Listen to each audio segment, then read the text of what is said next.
What's up, Nom Nommers? For this week's video, we are going to be doing a first look at 2 of my Lord of the Rings themed cookbooks. I thought it would be a good time to take a look at these since the Ring of Powers is coming out soon, and I'm super excited about it because Lord of the Rings is like my favorite fandom ever. So I thought, why not take a look at these? So I have the Shire Cookbook, an unofficial guide to halfling foods, and the Unexpected Cookbook, the unofficial book of Hobbit cookery. So I got these as gifts actually, but I haven't gotten to spend much time with them. So let's dig in. So up first, we're gonna look at the Shire Cookbook because it's smaller. And when I take a look at it, I think the first thing we should check, since it is a Hobbit, I guess this one's a halfling cookbook, is that it has all 7 meals listed out, right? So let's go to the table of contents.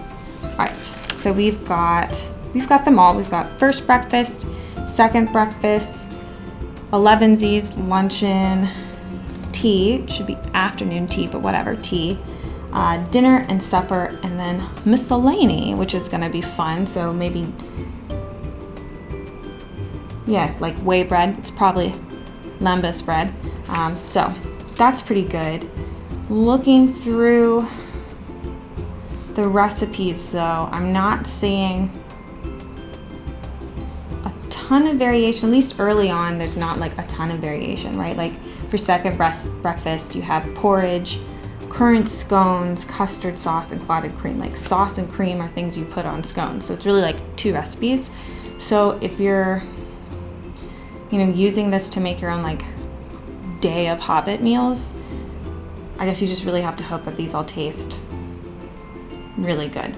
So I'm just gonna do a random flip through to look at a couple of the recipes. Okay, so we've got farmer's cheese.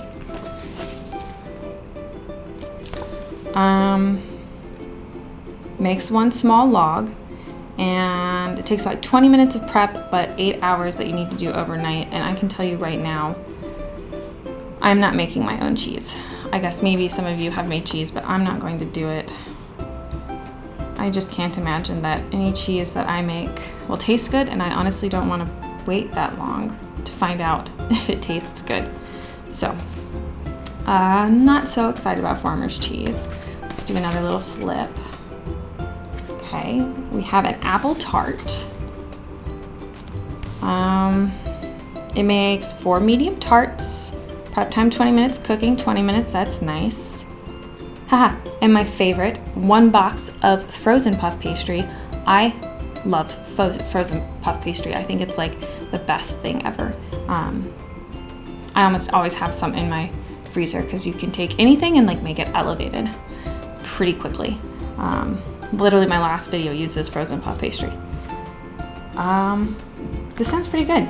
It's got, so the puff pastry, dry sherry, apple cider, honey, rosemary, apples, and goat cheese.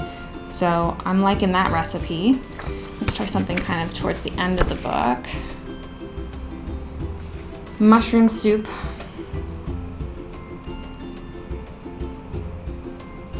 I mean, I guess that sounds pretty Hobbit-y. Here's what that looks like. So,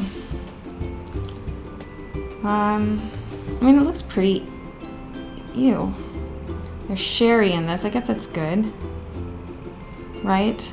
You melt the butter, add stuff, add mushrooms, and then you puree the soup.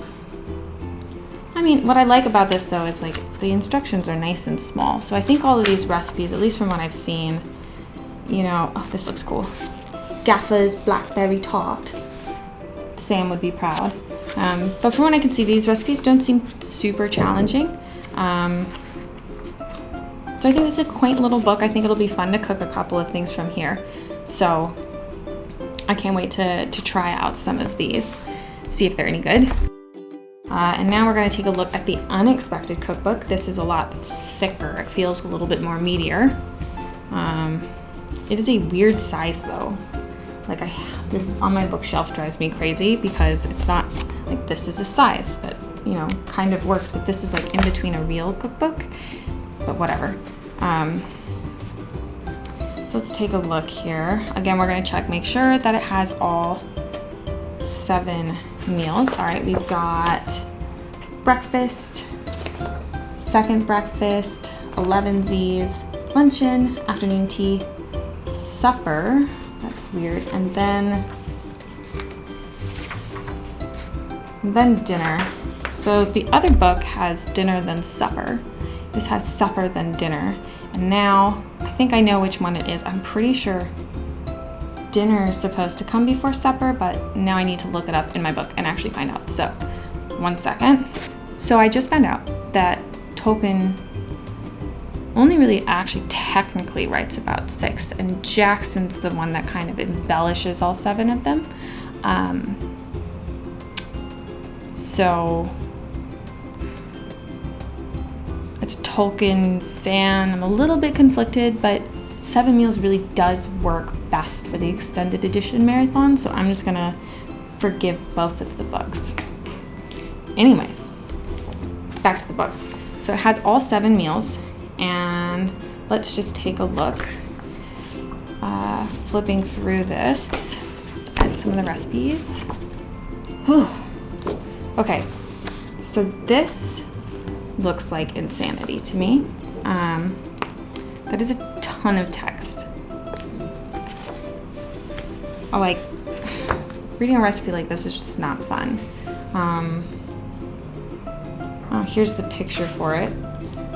It also doesn't look super appetizing because it looks like fruitcake. It's kind of like fruitcake with beer.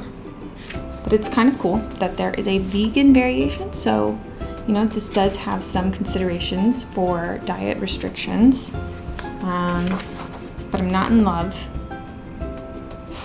with that.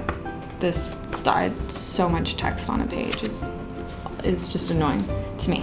Let's see. Okay, so here's the picture I flipped to here. And let's see what that is. Is it lavender and lemon bread? I hate lavender. Lavender and rose, I'm not big fans of. I don't like the taste of flour. But let's see. Ugh. Dried lavender flowers. Ugh. Both in the glaze and in the batter. And again, it's a little bit text heavy, right? Like dense paragraphs. Anyways, let's go for something in the middle. Wow. There we go again. Another block of text. Steak and ale pie, though, is delicious. So maybe we give this one a try. That's a lot of meat, though. Well, anyways, so, you know, oh, that's the picture, how pretty. I think this cookbook, you know, if you look at the actual recipes, there's more variation here. There's like a lot more to choose from versus the other book, but, you know, these recipes look pretty freaking dense. So, we'll see how they turn out. I am actually going to do a review of both of these cookbooks after I try a couple of the recipes, try cooking them, and I will let you know actually if the cookbooks are any good or they should just be a part of your Lord of the Rings collection. So be sure to subscribe and you won't miss them. See you next time.